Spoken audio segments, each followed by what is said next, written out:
जय हिंद स्टूडेंट्स। आज हम बायोलॉजी पढ़ेंगे।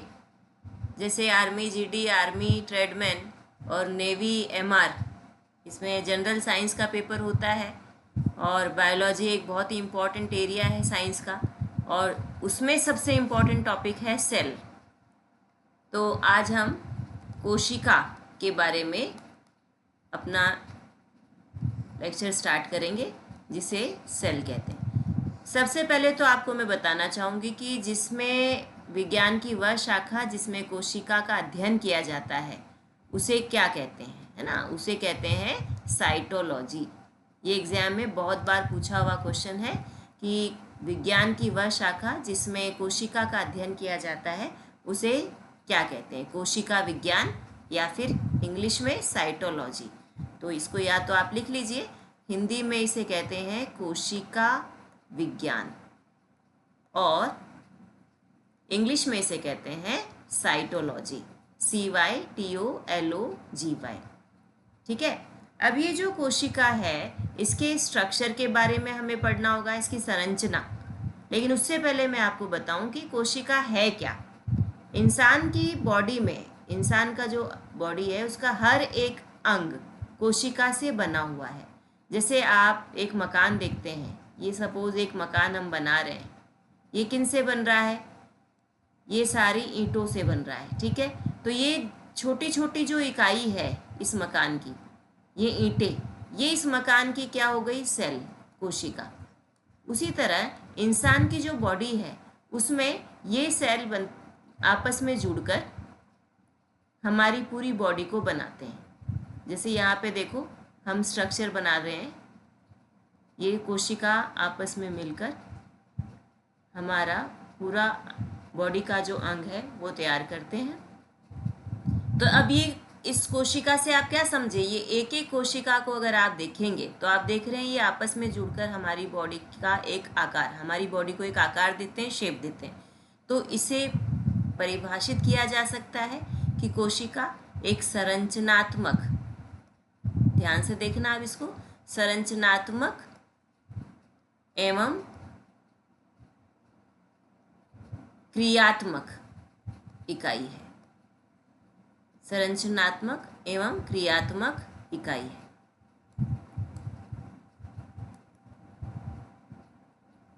यह शरीर की सबसे छोटी इकाई है। ये एक बात और आप याद रखेंगे, ये मूल इकाई है और सबसे छोटी इकाई है। तो चलो अब इसमें आगे हम देखते हैं कि हम किस तरीके से इसको डिटेल में पढ़ सकते हैं। तो ये आपके सामने है कोशिका। कोशिका जीवन की मूल इकाई है और सभी जीवित प्राणियों की संरचना और कार्य का आधार है, क्योंकि ये हमारी बॉडी को एक शेप देती है और हमारी बॉडी के जितने भी अंग हैं वो क्या क्या काम करते हैं, इसका बेस, इसका आधार कोशिका है। इसलिए इसको अब एक फॉर्मल तरीके से, एक ऑफिशियल लैंग्वेज में अगर इसको एग्जाम में पूछा जाए तो आपको क्वेश्चन आया हुआ है एग्जाम में कि जीव शरीर के संरचनात्मक एवं क्रियात्मक इकाई को क्या कहते हैं। तो या तो इसको कोशिका कह देंगे, ऑप्शन में कोशिका मिलेगा आपको, या फिर कोशिका क्या है, जीव शरीर के संरचनात्मक एवं क्रियात्मक इकाई। तो संरचनात्मक एवं क्रियात्मक इकाई आपको ऑप्शन में मिलेगी, तो आपको उसे टिक करना है। ये एक इम्पॉर्टेंट क्वेश्चन आपको यहाँ से मिल गया। अब आगे बढ़ेंगे कोशिका की संरचना, कि कोशिका का जो रूप है, जो शेप है, जो संरचना है वो किस तरह से है। अब आप देखिए, इसको सबसे पहले हम एक डायग्राम के रूप में देखेंगे कि किस तरह से इसकी संरचना तैयार होती है। आप देख रहे हैं सामने एक रेक्टेंगल, आयताकार आपके सामने एक सेल बनी हुई है, कोशिका बनी हुई है। इसमें सबसे पहले जो है ये कोशिका झिल्ली, ये बाहरी आवरण जो आप देखते हैं इसका कवर, इसको हम कोशिका झिल्ली कहते हैं। इसके अंदर जो तरल पदार्थ का पूरा ये जो साइटोप्लाज्म है इसको कोशिका द्रव्य कहते हैं, जीव द्रव्य भी इसको कहा जा सकता है। ये केंद्रक है, जैसे इंसान की बॉडी जो है वो ब्रेन से चलती है ना, उसी तरह जो कोशिका का नियंत्रण है वो ये केंद्रक करता है। केंद्रक को न्यूक्लियस भी कहते हैं इंग्लिश में, और हिंदी में केंद्रक। अब अगला जो इस केंद्रक के बिल्कुल पास में आप देख रहे हैं अंतःद्रव्य जालिका, इसको इंग्लिश में एंडोप्लाज्मिक रेटिकुलम भी कहा जाता है, अंतःप्रद्रव्य जालिका। फिर नेक्स्ट आप देख रहे हैं लाइजोसोम। अब ये जो जितने भी आप इसमें ऑब्जेक्ट्स देख रहे हैं, जितने भी एलिमेंट्स इसके अंदर आपको दिखाई दे रहे हैं कोशिका में, चाहे वो कोशिका द्रव्य है, चाहे केंद्रक है, चाहे एंडोप्लाज्मिक रेटिकुलम है, लाइजोसोम है, जो भी है, माइटोकॉन्ड्रिया है, तारककाय है, चाहे गोल्जी काय है या राइबोसोम है, इन सब का अपना अपना एक अलग फंक्शन है। ये सब का अपना अपना एक अलग रोल है, सबकी ड्यूटी है कोशिका के अंदर, सबकी ड्यूटी है। ये सपोज ये बैग है और इस बैग में हम जैसे सामान भर देते हैं ना, उस तरह से सामान भरा हुआ है। आप देख रहे हैं केंद्रक है, इसके बिल्कुल पास में अंतःप्रद्रव्य जालिका है जो कि दो तरह की होती है। आप देखेंगे कि कुछ तो एकदम स्मूथ होती हैं जिनके ऊपर कोई भी आवरण, कोई भी डॉट नहीं दिखाई देगी, और कुछ अंतःप्रद्रव्य जालिका में खुरदरापन होता है। तो ये जो खुरदरापन होता है ये किस वजह से होता है? क्योंकि इनके ऊपर ये राइबोसोम की परत जम जाती है। तो ये जो अंतःप्रद्रव्य जालिका है ये दो तरह की आप देखेंगे, आगे हम इसको पढ़ेंगे डिटेल में कि ये दो तरह की होती है। एक तो स्मूथ होती है और दूसरी खुरदरी होती है। स्मूथ पे राइबोसोम नहीं मिलेंगे, लेकिन खुरदरी पे राइबोसोम एक्यूमुलेट होकर मिलते हैं, जमा हुए दिखाई देते हैं उसकी सरफेस पे, उसकी सतह पे। अब अगला है ये लाइजोसोम। लाइजोसोम के बारे में भी हम डिटेल में पढ़ेंगे, लेकिन इसकी दो बातें आप अभी भले नोट कर लीजिए कि लाइजोसोम को सुसाइड बैग भी कहा जाता है, इनको आत्महत्या की थैली भी कहा जाता है, और इसको पाचन की थैली भी कहा जाता है। पाचन यंत्र भी लाइजोसोम है और आत्महत्या की थैली भी लाइजोसोम। ये दोनों क्वेश्चन लाइजोसोम के बारे में पूछे हुए क्वेश्चन है, तो इनको भले आप अभी नोट कर लीजिएगा। अगला जो आप स्ट्रक्चर देख रहे हैं जिसमें ये फिंगर शेप्ड स्ट्रक्चर बने हुए हैं, उंगली के आकार की कुछ गोलाकार आकृति इसके अंदर आप देखेंगे, जिसको माइटोकॉन्ड्रिया कहते हैं। ये पावर हाउस होता है, ये सेल का पावर हाउस है जिससे ऊर्जा कोशिका को मिलती है। ये गोल्जी काय है, ये तारक काय है। तो इस तरह से आप देख रहे हैं कि ये कोशिका की संरचना है। अब आगे आप देखोगे कि ये कोशिका अलग अलग होती है। जैसे पादप कोशिका का स्ट्रक्चर, इसकी संरचना अलग होगी, और जीव कोशिका की संरचना अलग होगी। पादप कोशिका की संरचना में आप एक और कवर देख रहे हैं, देखो यहाँ पे आपको ये बाहरी कवर दिख रहा है और एक अंदर और कवर दिखता है। तो ये जो बाहरी कवर है ये तो आपकी कोशिका झिल्ली है, ठीक है, जो कि दोनों में मिलेगी आपको। कोशिका झिल्ली पादप कोशिका में भी मिलेगी और जंतु कोशिका में भी मिलेगी। और जो कोशिका भित्ति है ये सिर्फ और सिर्फ पादप कोशिका में दिखाई देती है। कोशिका भित्ति जिसे सेल वॉल कहा जाता है, कोशिका झिल्ली को सेल मेम्ब्रेन कहा जाता है, कोशिका भित्ति को सेल वॉल कहा जाता है।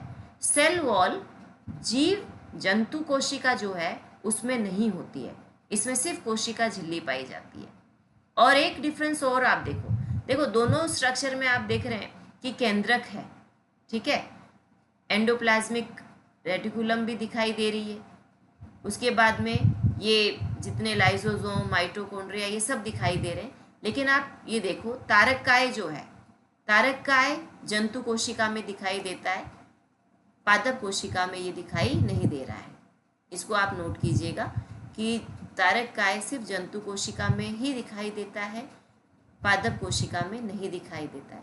और इनका जो आकार है पादप कोशिका का चौकोर होता है और जंतु कोशिका का गोल होता है, ठीक है। तो ये संरचना हमने यहाँ पे पढ़ी। अब हम इसको थोड़ा सा डिटेल में देखते हैं।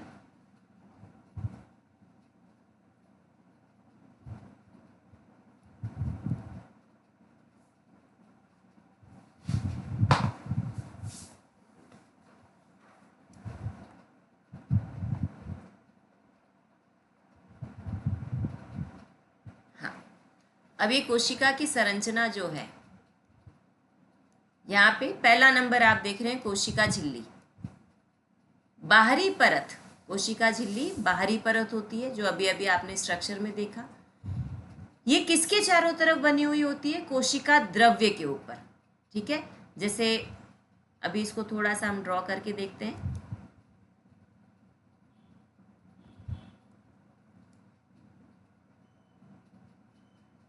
अब देखिए, हम इसे ड्रॉ करेंगे। ये सपोज आपने यहाँ पे सेल बनाई, ठीक है।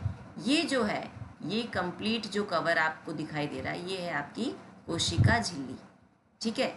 इसको आप कहेंगे कोशिका झिल्ली, और इसे इंग्लिश में कहेंगे सेल मेम्ब्रेन। आपको ऑप्शन में सेल मेम्ब्रेन भी मिल सकता है, कोशिका झिल्ली भी मिल सकता है। और ये जो इसका इंटरनल पार्ट है, ये एकदम तरल पदार्थ से घिरा हुआ होता है, जेली लाइक पदार्थ, ठीक है। इसको आप कहेंगे कोशिका द्रव्य। इसको जीव द्रव्य भी कहा जाता है, और कोशिका द्रव्य भी इसको कह सकते हैं। और इसके बीच में आप देखेंगे केंद्रक है, ठीक है। और इसके चारों तरफ आपको स्ट्रक्चर में अभी अभी मैंने दिखाया था, क्या दिखाया था वो, कि एंडोप्लाज्मिक रेटिकुलम है। तो अब हम इसके थियरी पार्ट में फिर से जाएंगे। अब आप देखिए, कोशिका द्रव्य, कोशिका के अंदर जेली जैसा तरल पदार्थ जिसमें विभिन्न कोशिकीय संरचनाएं होती है। आपने देखा था कितने सारे, हमने उसमें देखा केंद्रक है, एंडोप्लाज्मिक रेटिकुलम है, गोल्जी काय है, ठीक है, सेंट्रियोल्स है, वैक्यूल्स है, राइबोसोम है, लाइसोसोम है। ये सारे विभिन्न कोशिकीय संरचनाएं थी जो कोशिका द्रव्य में भरी पड़ी है। नेक्स्ट आपका है केंद्रक।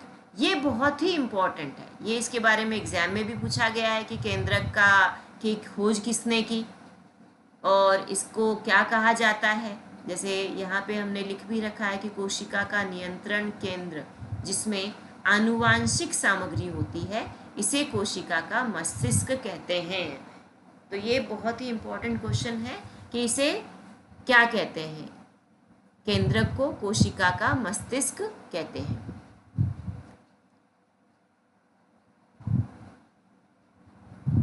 अब कोशिका के प्रकार, दो तरह के प्रकार इसके होते हैं, प्रोकैरियोटिक कोशिका और दूसरा है यूकैरियोटिक कोशिका। आप देख रहे हैं प्रोकैरियोटिक कोशिका, बिना केंद्रक वाली कोशिका, जैसे जीवाणु, बैक्टीरिया, ये इनके अंदर केंद्रक नहीं होता है, उन्हें प्रोकैरियोटिक कोशिका कहते हैं।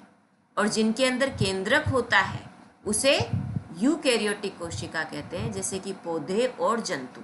तो जीवाणु, बैक्टीरिया जैसे जीव जंतुओं में क्या होता है, प्रोकैरियोटिक कोशिका होती है जिसमें केंद्रक नहीं पाया जाता है। यूकैरियोटिक कोशिका में केंद्रक पाया जाता है, जैसे कि सभी पौधे और जंतु। तो ये तो था हमारा कोशिका के बारे में डिस्कशन, जिसमें आपने देखा कि उसकी संरचना हमने पढ़ी और उसके प्रकार पढ़े। अब हमें ध्यान से पढ़ना है कोशिका की खोज। इसमें कुछ साइंटिस्ट के नेम आएंगे जो आपको नोट करने हैं। कोशिका की खोज किसने की? देखो, सबसे पहले रॉबर्ट हुक 1665 में, 1665 में रॉबर्ट हुक जो है, इन्हें फादर ऑफ साइटोलॉजी भी कहा जाता है। क्या कहा जाता है? फादर ऑफ साइटोलॉजी, कि कोशिका विज्ञान के पिता हैं ये। तो ये रॉबर्ट हुक, इन्होंने सेल नाम रखा था। एक्चुअली हुआ क्या था कि ये पेड़ की छाल लेकर आए और सूक्ष्मदर्शी में इन्होंने देखा। उस समय सूक्ष्मदर्शी आज के जो माइक्रोस्कोप होते हैं वैसे नहीं हुआ करते थे। इनका हाथ से बनाया हुआ सूक्ष्मदर्शी था जिसमें इन्होंने पेड़ की छाल को देखा, लेकिन ये डेड सेल्स थी। तो इन्होंने, हम ये कह सकते हैं कि डेड सेल्स जो है उनकी खोज रॉबर्ट हुक ने की। भले ही नाम जो है, ये कोशिका नाम या इंग्लिश में इसे सेल जो नाम है, ये नाम इन्होंने दिया है, लेकिन इनका अध्ययन जो था वो डेड सेल पे हुआ, मृतक कोशिका पे किया गया था। ठीक है, तो ये याद रखना है, ये बहुत इंपॉर्टेंट है कि रॉबर्ट हुक 1665 में इन्होंने पेड़ की छाल में डेड सेल्स, मृत कोशिका का अध्ययन किया और सेल का नाम, कोशिका नाम इन्होंने सबसे पहले रखा। इसीलिए इनको क्या कहा जाता है? Father of cytology. अब अगले जो हैं एंटोनी वॉन ल्यूवेनहॉक, ये इन्होंने जीवित कोशिका पे स्टडी की और इनको वो कहाँ मिली, तालाब के पानी में। इन्होंने तालाब के पानी में जीवित कोशिका को देखा 1674 में। तो ये दोनों का आप बिल्कुल अपोजिट में देखिए, रॉबर्ट हुक मृत कोशिका और एंटोनी वॉन ल्यूवेनहॉक ये जीवित कोशिका में। अब अगले जो है कोशिका सिद्धांत। आपने देखा अभी अभी कि रॉबर्ट हुक ने कोशिका का नाम दिया, ठीक है, और एंटोनी वॉन ल्यूवेनहॉक ने जीवित कोशिका के बारे में अध्ययन किया। लेकिन कोशिका का सिद्धांत किसने दिया, थियरी ऑफ सेल किसने दिया? ये दो जो साइंटिस्ट हैं ये बहुत ही इंपॉर्टेंट साइंटिस्ट है, जिनके रोल के बिना आज हम कोशिका के बारे में नहीं पढ़ रहे होते। तो अब आप देखिए, सबसे पहले एमजे शिल्डन या स्लाइडन भी इनको कहा जाता है, 1838 में 1838 में इन्होंने प्लांट सेल पे स्टडी किया। किस पे स्टडी किया? प्लांट सेल पे। हर जीव की उत्पत्ति कोशिका से होती है, इनका कहना था कि हर जीव की उत्पत्ति कोशिका से होती है। थियोडोर स्वान, इन्होंने 1839 बिल्कुल एक साल बाद में ही इन्होंने एनिमल्स की सेल के ऊपर स्टडी किया। और इन दोनों का कहना क्या था कि हर जीव की उत्पत्ति कोशिका से होती है। कोशिका यूनिसेल्युलर भी होती है, बहुकोशिकीय भी होती है, जिसे मल्टीसेल्युलर कहा जाता है। यूनिसेल्युलर में कौन आ गए? यूनिसेल्युलर में आ जाते हैं बैक्टीरिया, जीवाणु, यीस्ट आ जाता है, अमीबा, पैरामीशियम, ये यूनिसेल्युलर में आ जाते हैं। और मल्टीसेल्युलर में सारे जैसे पौधे हैं, जीव जंतु हैं, वो आपके मल्टीसेल्युलर में आ जाते हैं। और इन्होंने ही ये भी खोज की कि हर कोशिका में एक न्यूक्लियस पाया जाता है, ठीक है। तो अब हम नेक्स्ट साइंटिस्ट के बारे में देखेंगे। अभी अभी हमने पढ़ा रॉबर्ट हुक के बारे में, एंटोनी वॉन ल्यूवेनहॉक, शिल्डन एंड स्वान। अब नेक्स्ट साइंटिस्ट अपने आते हैं जो कि जिसे कहते हैं कोशिका का मस्तिष्क, जिसकी खोज किसने की थी? Robert brown. ये क्वेश्चन भी एग्जाम में बहुत बार पूछा गया है कि केंद्रक की खोज किसने की? केंद्रक की खोज रॉबर्ट ब्राउन ने की। कब की? 1831 में, 1831 में रॉबर्ट ब्राउन ने केंद्रक की, न्यूक्लियस की खोज की। नेक्स्ट है 1839, ये परकिंजे, ये एक बार पूछा हुआ क्वेश्चन है। परकिंजे 1839, इन्होंने किसकी खोज की? इन्होंने तरल जैविक पदार्थ की खोज की, जिसे जीवद्रव्य या प्रोटोप्लाज्म कहा जाता है। किसकी खोज की है? जीवद्रव्य, प्रोटोप्लाज्म। अब देखो, हम आगे इसको थोड़ा सा इजी वे में पढ़ेंगे।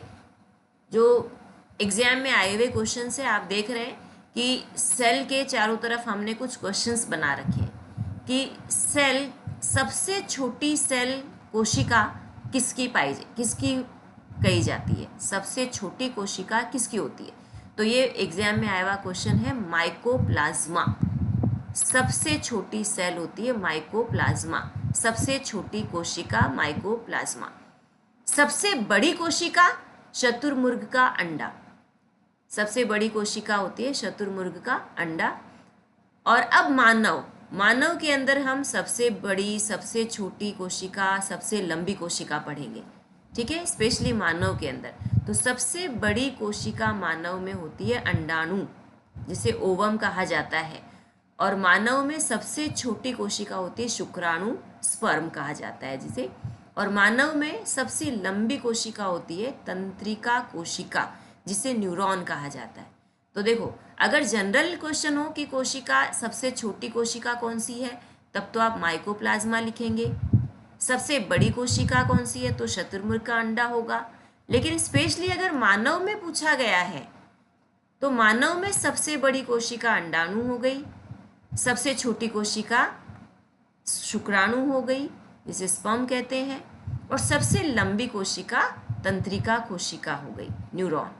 तो ये जनरल कोशिका, सामान्य कोशिका के क्वेश्चंस हो गए, और मानव की कोशिका के क्वेश्चंस हो गए। तो ये आपके टोटल 5 क्वेश्चंस जो कि एग्जाम में पूछे हुए क्वेश्चन से हमने आपको बताए। अब हम अगला टॉपिक लेते हैं, क्योंकि अब हमें कोशिका के बारे में डिटेल में पढ़ना है और उसके संरचना के बारे में पढ़ना है। उसके अंदर जो अभी अभी आपने देखा कि एक बैग है, उसके अंदर क्या क्या सामान है, उसी तरह कोशिका की संरचना में आपने बहुत सारे ऑर्गेनल देखे, तो उनकी स्टडी भी हम करेंगे। तो सबसे पहले हम आ गए सेल मेम्ब्रेन पे, कोशिका झिल्ली। अब देखो सेल मेम्ब्रेन जो है वो जंतु और पादप मतलब प्लांट्स और एनिमल्स दोनों में पाई जाती है। और ये इसका काम क्या है? इसका काम है पदार्थों का आवागमन करना। जैसे हम छलनी होती है ना, छलनी में हम चाय छानते हैं, दूध छानते हैं, तो क्या कर रहे हैं? वो वहाँ पे पदार्थ का आवागमन होता है। उसी तरह सेल मेम्ब्रेन जो है वो पदार्थों का आवागमन करती है। और ये सेमी परमिएबल मेम्ब्रेन होती है, जैसे अर्ध पारगम्य। क्यों सेमी परमिएबल होना पड़ेगा इसको? क्योंकि इसके अंदर से छन के पदार्थ जाते हैं, इसलिए इसे अर्ध पारगम्य, ये इसका नेचर होता है, इसकी प्रकृति होती है, ये अर्ध पारगम्य होती है। तो ये तीनों पॉइंट आपको सेल मेम्ब्रेन के लिए जरूरी है, याद रखना है। कोशिका झिल्ली जंतु और पादप दोनों में पाई जाती है। इसका कार्य पदार्थों का आवागमन होता है और ये सेमी परमिएबल प्रकृति की होती है, अर्ध पारगम्य प्रकृति की होती है। तीन बातें एग्जाम में के लिए आपको ध्यान रखनी है। नेक्स्ट है सेल वॉल, जिसे हम कहते हैं कोशिका भित्ति। आप देखना इसमें बहुत सारे क्वेश्चंस बनते हैं, आपको एक के क्वेश्चन पे ध्यान देना है, इसमें कहीं पे भी गलती नहीं करनी है। ये क्वेश्चंस एग्जाम में आए हुए क्वेश्चंस है, कहीं पे भी भूल नहीं करनी है। सेल वॉल, सेल वॉल सिर्फ और सिर्फ पादपों में पाई जाती है, प्लांट्स में पाई जाती है, ये एनिमल्स में नहीं पाई जाती है। अब देखो प्लांट्स में पाई जाती है तो इसका मतलब प्लांट्स को जो कठोरता है, पेड़ों की जो कठोरता है, वो किसकी वजह से? वो सेल वॉल की वजह से। जैसे नारियल है, नारियल कठोर क्यों बनता है? उसकी बाहरी आवरण की वजह से, ठीक है। तो उसी तरह पेड़ों के जो कोशिका है उसके चारों तरफ कोशिका भित्ति का आवरण होता है, जिसकी वजह से पेड़ कठोर होते हैं। तो इसके बारे में एक एक पॉइंट हम देखते हैं। ये केवल पादपों में पाई जाती है, ये निश्चित आकार और आकृति बनाने में सहायक होती है, और ये किसकी बनी हुई होती है? सेल्यूलोज की बनी हुई होती है। ये क्वेश्चन अधिकतर कंपटीशन एग्जाम्स में पूछा गया क्वेश्चन है सेल के ऊपर, कि सेल वॉल किसकी बनी हुई होती है, कोशिका भित्ति किसकी बनी हुई होती है? सेल्यूलोज। इसको बार बार आप लिख कर देख लो, सेल्यूलोज, कोशिका भित्ति सेल्यूलोज की बनी हुई होती है। कोशिका भित्ति पेड़ों को कठोरता प्रदान करती है। अब ये जो मैंने बॉक्स बनाया है, ये एक एक क्वेश्चन एग्जाम में आए हुए क्वेश्चंस हैं, जो कि बहुत इंपॉर्टेंट है। अलग से आपको हाईलाइट करके मैंने बॉक्स में लिख कर दिखाए हैं। जैसे जंतु में कोशिका झिल्ली किसकी बनी हुई होती है? एक बार क्वेश्चन आया हुआ है, सपोज कोशिका झिल्ली जंतुओं में किसकी बनी हुई होती है? तो लिपिड और प्रोटीन, ठीक है। जंतुओं में कोशिका झिल्ली लिपिड और प्रोटीन की बनी हुई होती है।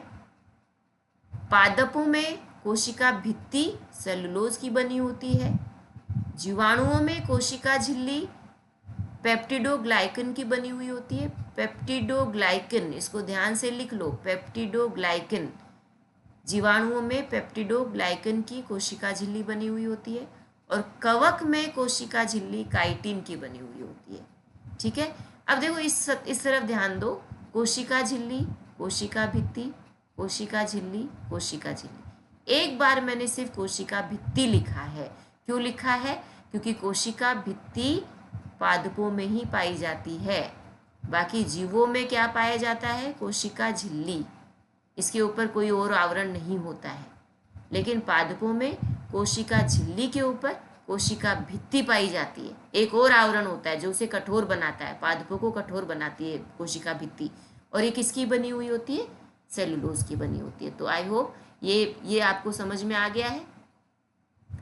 तो अब हम सेल वॉल पढ़ चुके हैं, सेल मेम्ब्रेन पढ़ चुके हैं, कोशिका की संरचना पढ़ चुके हैं, एग्जाम में आए हुए सबसे छोटी सबसे बड़ी कोशिका के बारे में पढ़ चुके हैं। इसके साथ साथ हम मानव में सबसे बड़ी, सबसे छोटी और सबसे लंबी कोशिका भी पढ़ चुके हैं। और सभी साइंटिस्ट के जो इम्पोर्टेंट बातें थी वो भी एक एक करके हमने आपको बता दिया है। इसको आप बार बार रिवाइज करते जाइएगा। कोशिका के प्रकार, प्रोकैरियोटिक कोशिका, यूकैरियोटिक कोशिका, ये सब हम बता चुके हैं। अब हम एक एक करके आएंगे। कोशिका द्रव्य में पाए जाने वाले एक एक ऑब्जेक्ट के बारे में। तो सबसे पहले हम पढ़ेंगे केंद्रक के बारे में। तो चलो अब हम लिखना शुरू करेंगे।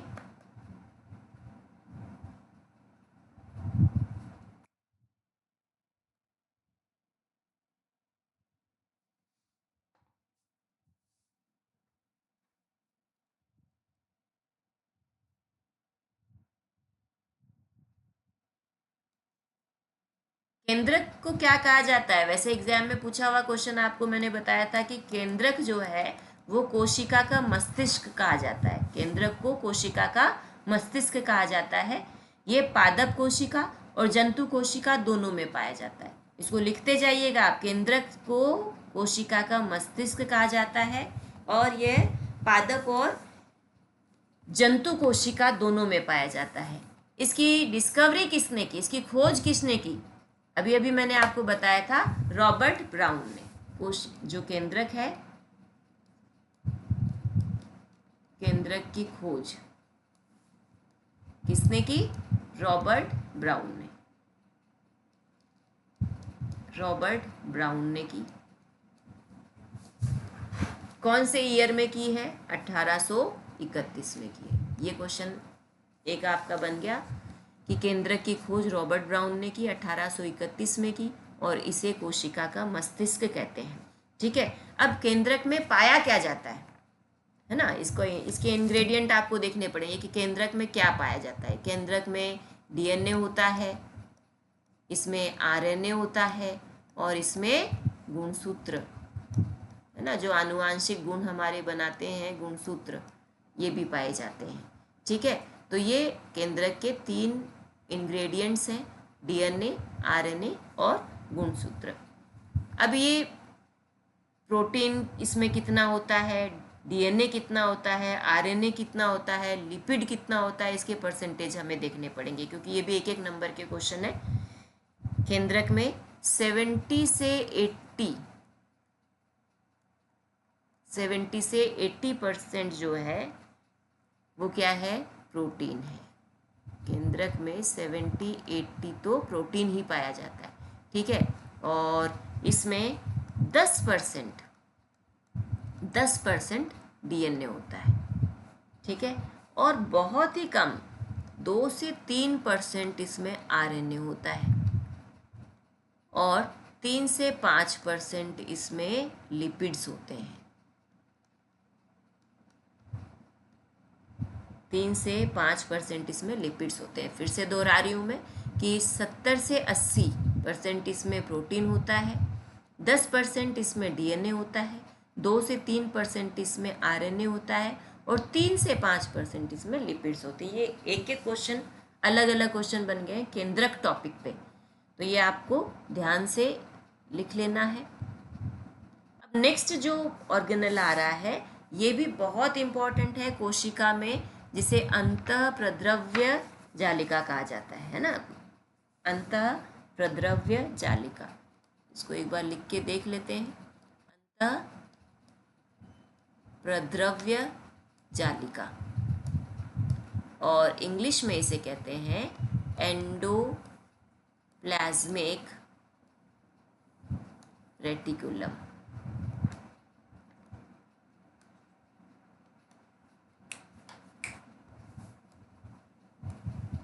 Endoplasmic reticulum. अंतःप्रद्रव्य जालिका जो है वो 2 प्रकार की होती है। एक तो होती है स्मूथ और एक होती है खुरदरी। ठीक है। स्मूथ एकदम मुलायम, जिसके ऊपर कुछ भी कोई भी परत नहीं जमी हुई होती है। ठीक है। इसको चिकनी अंतःप्रद्रव्य जालिका कहते हैं। चिकनी अंतःप्रद्रव्य जालिका। तो पहली आपकी जो है स्मूथ,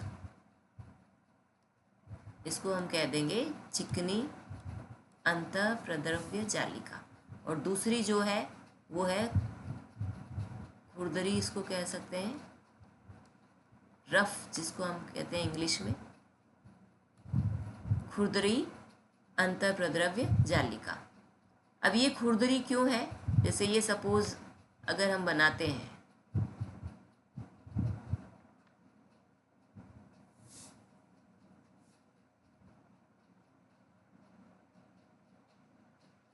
ये एंडोप्लाज्मिक रेटिकुलम का हम स्ट्रक्चर बना रहे हैं।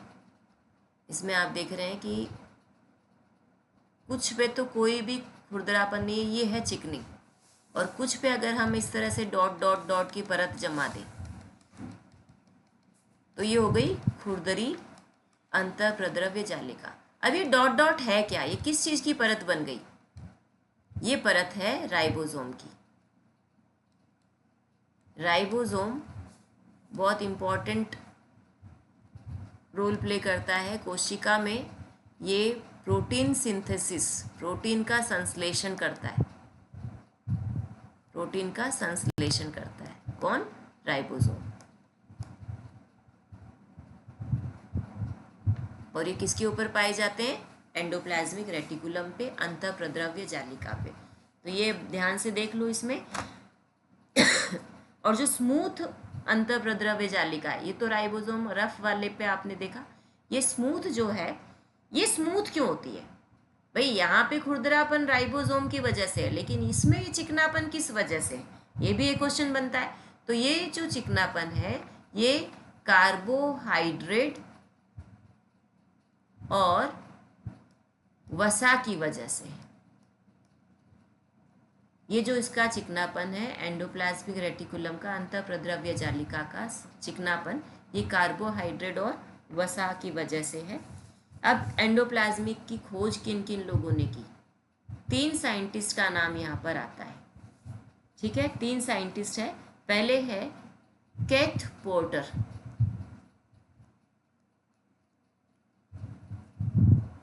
Kth porter.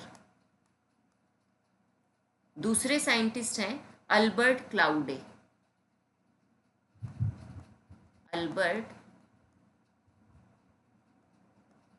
क्लाउडे। और तीसरे साइंटिस्ट हैं अर्नेस्ट फुलाम। अर्नेस्ट फुलाम।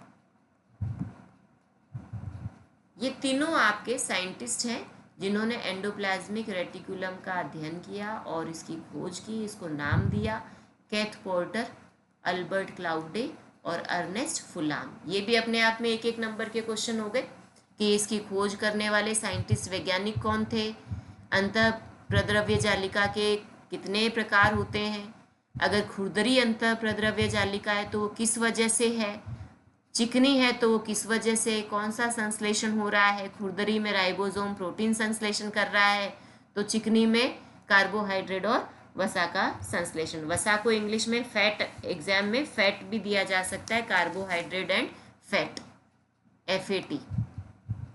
तो ये कार्बोहाइड्रेट और फैट जो है वो चिकनी अंतःप्रद्रव्य जालिका में है।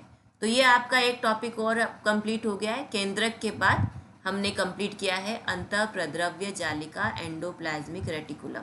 अब हम नेक्स्ट पे आएंगे जिसका अभी अभी जिक्र हुआ था, राइबोसोम। तो उम्मीद है आपको याद होगा राइबोसोम कहाँ पे पाया जाता है? ये अंतःप्रद्रव्य जालिका की सतह पे पाया जाता है। और सबसे बड़ी बात, ये दोनों कोशिकाओं में पाया जाता है। ये दोनों कोशिकाएं कौन सी हो गई?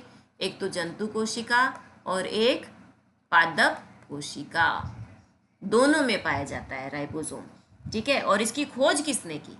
इसकी खोज की है जॉर्ज ई पैलेडे। जॉर्ज ई पैलेडे, ये साइंटिस्ट का नाम है जिन्होंने इसकी खोज की। यह कोशिका का, ये बहुत इंपॉर्टेंट क्वेश्चन आ गया। अब ये आया हुआ क्वेश्चन है कि कोशिका का सबसे छोटा अंग, कोशिका का सबसे छोटा अंग क्या, कौन सा है? सबसे छोटा अंग किसका? कोशिका का। कोशिका टॉपिक चल रहा है ना अपना, तो इसका सबसे छोटा अंग है राइबोसोम। राइबोसोम को सबसे छोटा अंग कहा जा सकता है। और इसको क्या क्या कौन सा संश्लेषण करता है राइबोसोम? अभी अभी मैंने बताया, ये प्रोटीन का संश्लेषण करता है। तो इसलिए इसको क्या कह सकते हैं, है ना? जैसे शूज़ की फैक्ट्री होती है, जहाँ शूज़ बनते हैं वहाँ शूज़ फैक्ट्री हो गई। शुगर है तो शुगर फैक्ट्री।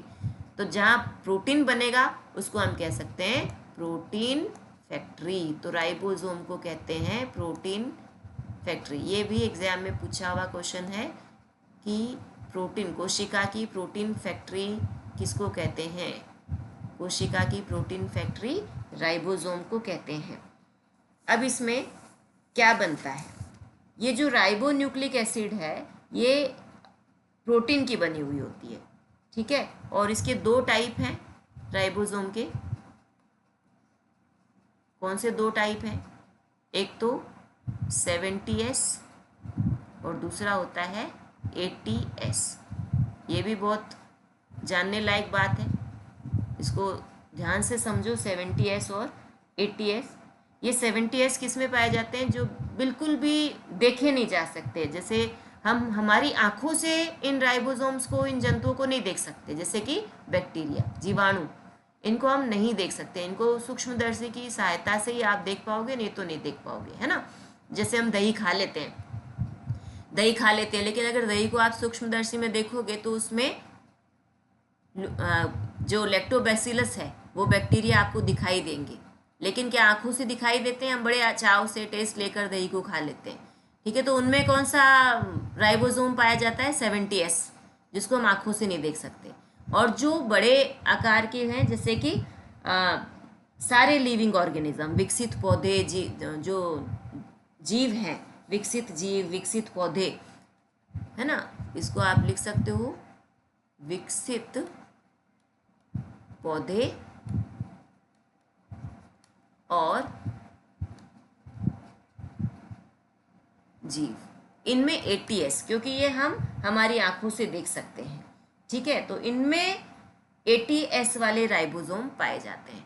तो ये आपका एक टॉपिक और हमने कंप्लीट करा दिया, राइबोसोम।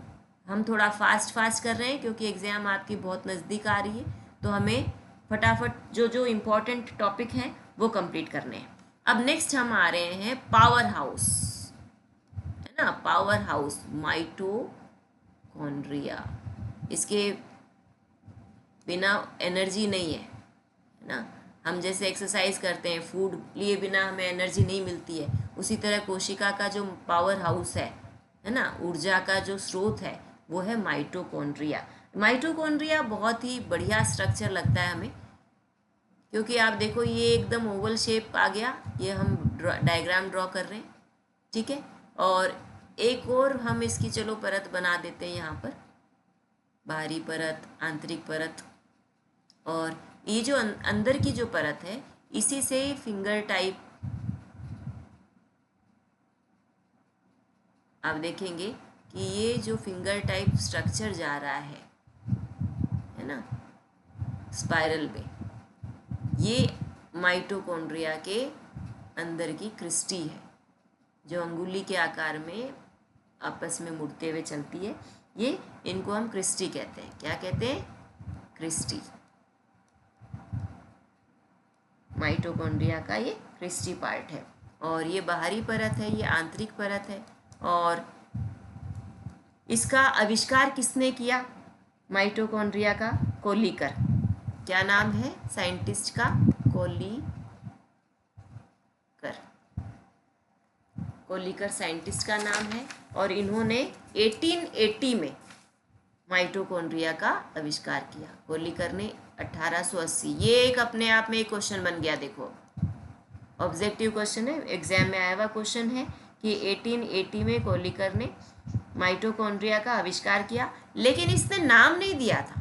इन्होंने माइटोकॉन्ड्रिया नाम नहीं दिया, क्योंकि इन्होंने कीट की जो रेखित पेशियां होती है उसमें इसको देखा।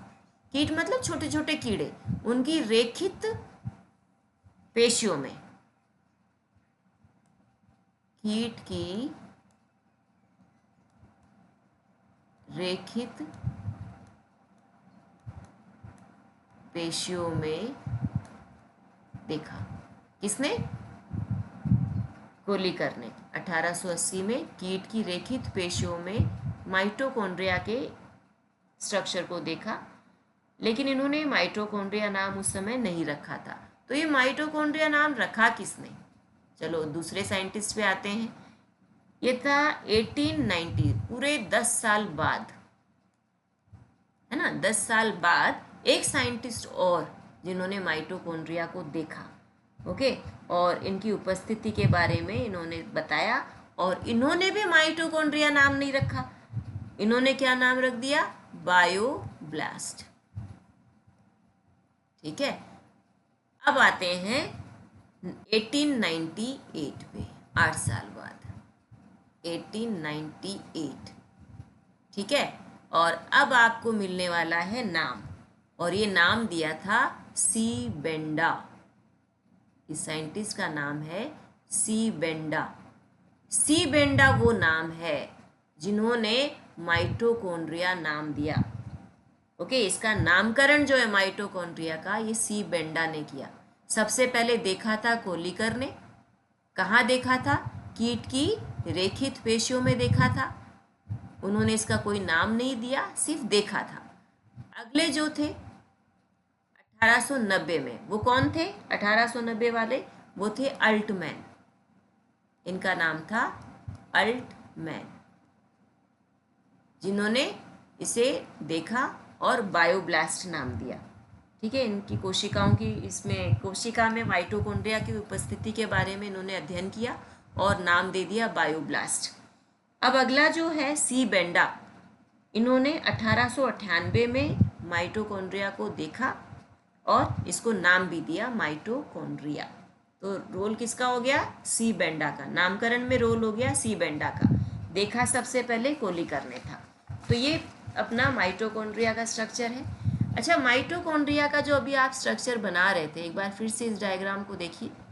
इसमें हमने क्रिस्टी देख ली, ठीक है, बाहरी झिल्ली देखी, आंतरिक झिल्ली देखी, लेकिन ये जो पार्ट है, ये जो अंदर का पार्ट है, जैसे हमने सेल स्ट्रक्चर जब पढ़ा, कोशिका की संरचना पढ़ी, तो उसमें उसको जीव द्रव्य कहते हैं। तो इसमें इसको क्या कहते हैं?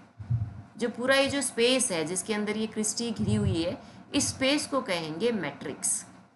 क्या कहेंगे? मैट्रिक्स। तो ये मैट्रिक्स, क्रिस्टी, अंतर झिल्ली, बाहरी झिल्ली, ये माइटोकॉन्ड्रिया के स्ट्रक्चर में आप याद रखें।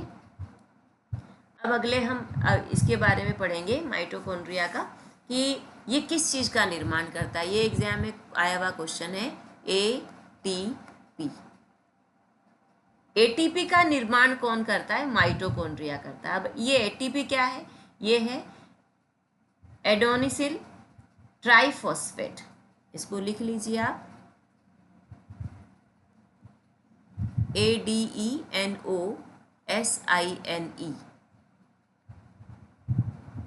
Adenosine triphosphate.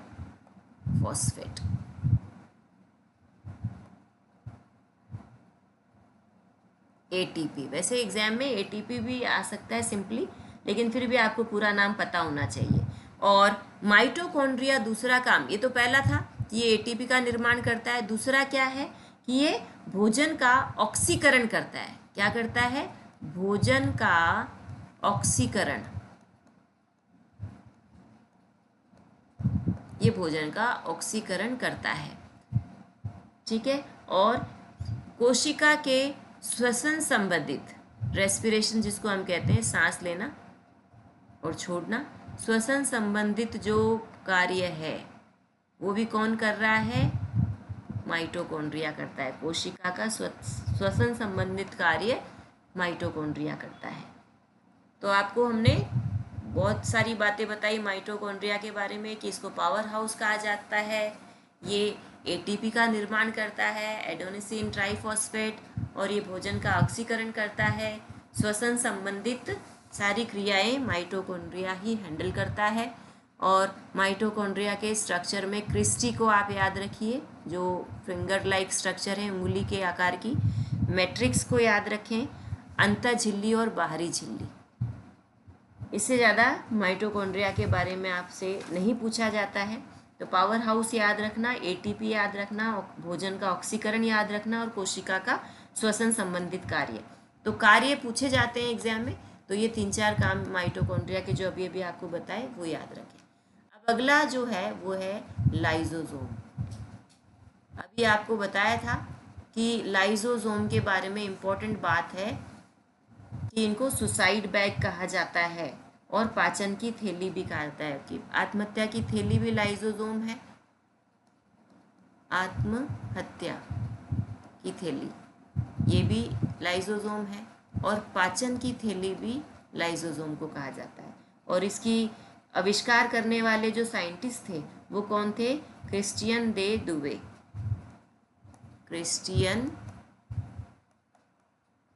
दे दुवे, ये साइंटिस्ट का नाम है। तो ये अब इसका काम क्या है? कोशिका के अंदर पाचन का काम करता है। कोशिका के अंदर ये पाचन का काम करता है, इसीलिए इसको पाचन की थैली कहा जाता है। अब इसको ये जल अपघटक एंजाइम पाया जाता है इसके अंदर। क्या पाया जाता है? अब देखना, ये आत्महत्या वाला जो फंडा है ये क्यों लगाया गया इसके पीछे? क्योंकि इसके अंदर जल अपघटक एंजाइम पाया जाता है। जल अपघटक एंजाइम, ये जो जल अपघटक एंजाइम है इसका रोल देखिएगा। जब कोशिका को कोई अंग काम नहीं करता तब यह उस पर जल अपघटक एंजाइम को छोड़ देता है ना। कोशिका का कोई भी अंग नहीं काम करता उस समय क्या कर देगा? उसके ऊपर एंजाइम छोड़ देगा और वो अंग खत्म हो जाता है। और जब पूरी कोशिका काम नहीं करती है तब ये क्या करेगा?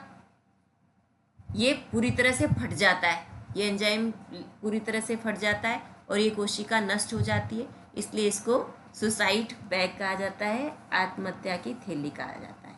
ठीक है, तो इस तरह से हमारे जो टॉपिक्स हैं उसमें अब लास्ट टॉपिक पे हम आने वाले हैं, गोल्जी काय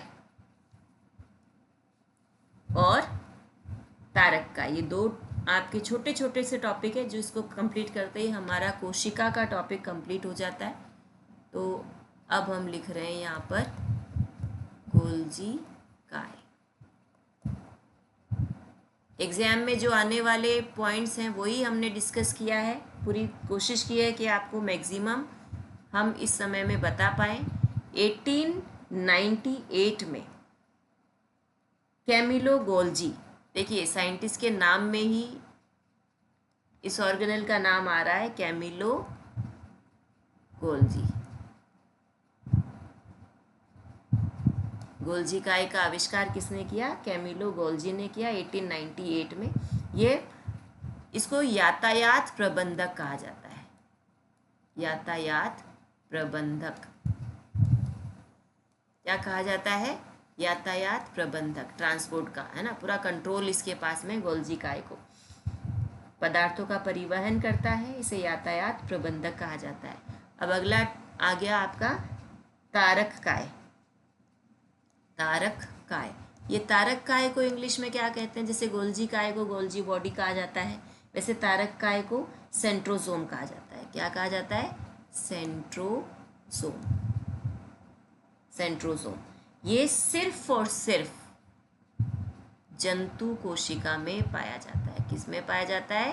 तारक काय सिर्फ और सिर्फ जंतु कोशिका में पाया जाता है। ये एग्जाम में आया हुआ क्वेश्चन है कि जंतु कोशिका में सिर्फ तारक काय सिर्फ जंतु कोशिका में पाया जाता है और ये कोशिका विभाजन में सहायता करता है और केंद्रक के बिल्कुल पास में स्थित होता है। जैसे सपोज ये कोशिका है और ये केंद्रक है, तो इसके बिल्कुल पास में तारक काय होगा। और कौन सी कोशिका में? जंतु कोशिका में। ये पादप कोशिका में नहीं पाया जाता है।